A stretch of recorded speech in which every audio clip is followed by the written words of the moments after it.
right now second, Bardet third. How many times, it's been such a theme at this time after a stage, we're praising Dan Martin for how he looked with his strength at the end. Every time almost. Yeah, every single time, yeah. And a big jump today. He moves into 5th place, 112 off. Let's take a listen to his post-race thoughts.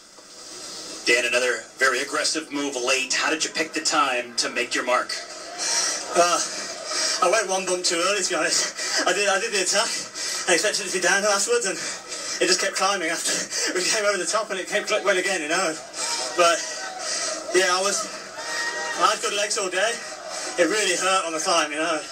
I mean, everybody was on the limit, and then yeah, everybody went full gas on the last climb. Bit of hesitation, and I kind of figured that nobody would ride, or that it was they'd be looking at each other a little bit. So yeah. Why not try, you know? I suppose there wasn't more attacking just in that last bit when you all knew, obviously, Froome wasn't with the mechanical. I thought there might have been a couple more attacks. Aru didn't launch an attack. Everybody's on the limit, you know, stage 15, and we've got so many kilometres in the legs, and this week's been brutal.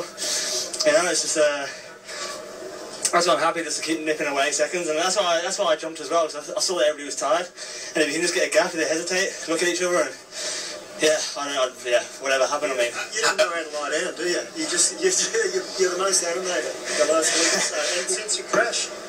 My back's getting better now, so hopefully we can be even more so in the Alps, you know. How realistic do you think the podium is for you long term? I just take it day by day, you know. I mean, anybody can have a bad day, and it's yeah. I just hope I've had mine so far. Yeah, I've had mine already, you know, and we just keep looking forward to that rest day tomorrow, and then yeah, 5 days till Paris. Steve's got to give him a chance to stop sweating and start breathing one of these times that we're actually talking to him. But he asked him about the podium, didn't say a whole lot. 5th place now for your former teammate. Do you think podium is realistic? I mean, we'll look at it. He is 112 behind Chris Froome.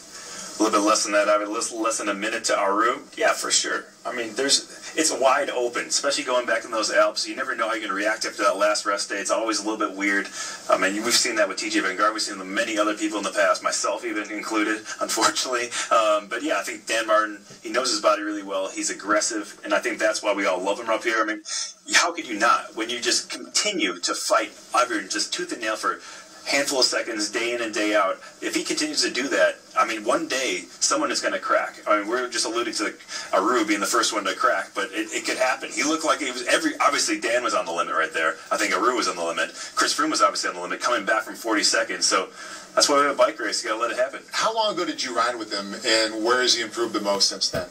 Mental side for sure. I mean, I've gotten calls from a bunch of my old teammates who are like, wow, Dan Martin's the hard man now. I mean, what has changed? So yeah, so from 2008 was his Neo Pro year with us in Garmin Slipstream organization. I rode with him until 2013.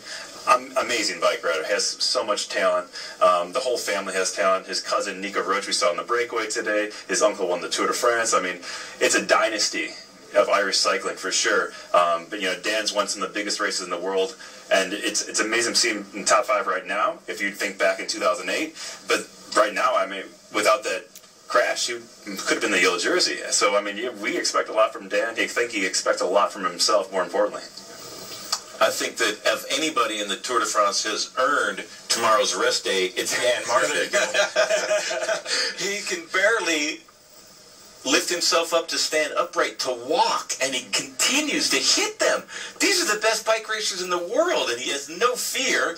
He has totally disregarded what his body's going through, and you have to do that to be a top cyclist and be on the podium in the Tour de France. Out of all those guys, apart from maybe Chris Froome, he maybe is the most likely to all the way through time trial, 2 more mountain stages. It'll be an outside chance for Dan Martin, but of anybody in the top 5, if there's any faltering, it won't be Dan Martin. That's for sure. If I get the bet somehow, I'll put $100 on Dan being on the podium. That for sure. I mean, I think that Dan Martin, if anyone who deserves a rest day first and foremost, but his attacking style, his ability not to fear anything else. He doesn't care if he's going to blow up. And a lot of times people in the last week start to protect their places in the GC, whether it be 9th place or 3rd or 2nd, first, obviously. Dan doesn't care if he's going to blow up tomorrow. He's going to go all in. And you have to respect that about the man. Dan Martin earning respect by moving into 5th place today, 112 off. The main stories on this day, Bauke Mollema winning for the very first time, a stage win in his Tour de France career, and Chris Froome remaining in yellow. And there is Bauke. in that spot for the first time.